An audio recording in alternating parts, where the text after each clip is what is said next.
તો સુરેન્દ્રનગર જિલ્લાના ચુડા તાલુકાના ભૂકપુર ગામના ખેડૂતો ડુપ્લિકેટ ખાતર વપરાશનો ભોગ બન્યા તે વિશે આગળ વાત કરીશું। તે પહેલા જૂનાગઢના માંગરોળમાં ભારે વરસાદના કારણે ચારે બાજુ જળબંબાકાર જેવી સ્થિતિ સર્જાઈ છે। ખેડૂતોને મગફળીના પાકમાં ભારે નુકસાની થાય તેવી શક્યતાઓ વર્તાઈ રહી છે। જે રીતે ભારે વરસાદ વરસ્યો છે, નેત્રાવતી ઓજત નોડી નદીમાં પૂર આવતા ખેતરો જળમગ્ન થયા છે। ઓજત નદીનો પાળો તૂટતા પણ ગામોમાં પાણી ઘૂસી ગયા। જૂનાગઢના માંગરોળમાં ભારે વરસાદના કારણે ચારેય બાજુ જળબંબાકાર જેવી સ્થિતિ થઈ હોવાના સમાચાર સામે આવી રહ્યા છે।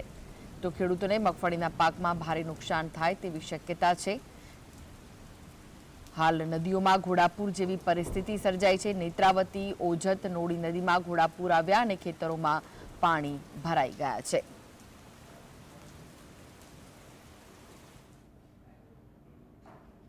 તો આ વિશે વધુ માહિતી માટે જોડાઈ ગયા છે સંવાદદાતા સંજય।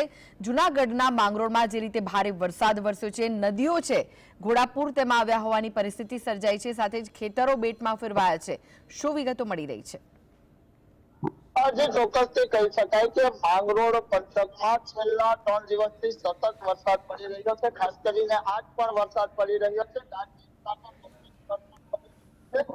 પરંતુ જે ઘેડ પંથકમાં જે ગામો છે જે હાલ નદી નાળા છલકાવાને કારણે અનેક જે ઘેડ પંથકના ગામો છે જે બેટમાં ફેરવાયા છે, લોકોના ઘરોમાં પાણી ઘૂસી જાય છે। હું આપને બતાવવા માંગીશ કે આ ખેતરો છે, જે ખેતરો તમામ હાલ બેટમાં ફેરવાયા છે અને મગફળીનો પાક જે ફેલ થાય તેવી પણ શક્યતાઓ સેવાઈ રહી છે। જો વાત કરવામાં આવે તો જે નોડી જે નેત્રાવતી નદી છે, આ નેત્રાવતી નદીનો જે ચેકડેમ બનાવવામાં આવ્યો છે તેમાં પણ ગયા વર્ષે જ બનાવાયો છે અને આ વર્ષે હજુ તો ચોમાસું શરૂ થતાની સાથે જ જે ચેકડેમ છે જે તૂટી ગયો છે તેમાં ભ્રષ્ટાચાર થયાના આક્ષેપ પણ આપણી સાથે જોડાયા છે।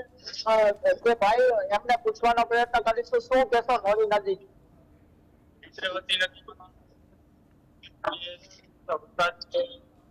હોવાથી આજે એકદમ પૂર આવી જવાની પરિસ્થિતિ સર્જાઈ રહી છે। અત્યારે શેરગામના અત્યારે પાણીમાં ગરક છે, ખેતરો બધાય મગફળીના મોટા પાયે નુકસાન છે અત્યારે। એટલે મારી તમને મીડિયા દ્વારા સરકારશ્રીને રજૂઆત છે કે આ ખેડૂતોનું હિત માટે આ જે નુકસાન છે એમનું યોગ્ય વળતર આપવામાં આવે।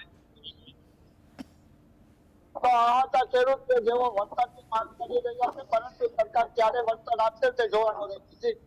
સંજય, નેત્રાવતી ઓજત અને નોડી નદીમાં ઘોડાપૂર આવ્યા છે, ખેતરોમાં પાણી ભરાઈ ગયા છે, સાથે જ લોકોના ઘરોમાં પણ પાણી ભરાઈ ગયા છે। શું તંત્ર તરફથી કોઈ મદદ મોકલવામાં આવી છે ખરી?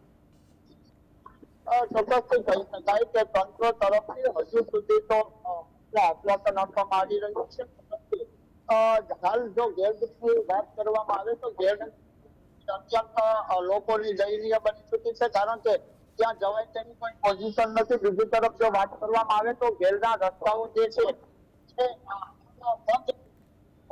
ઘેરના રસ્તાઓમાં પાણી ભરાયેલા છે, જેથી તંત્ર દ્વારા માત્ર ટેલિફોનિક સંપર્ક સર્જાઈ રહ્યો છે અને ત્યાંના સરપંચો જોડે વાત કરી અને આશ્વાસન અપાઈ રહ્યું છે।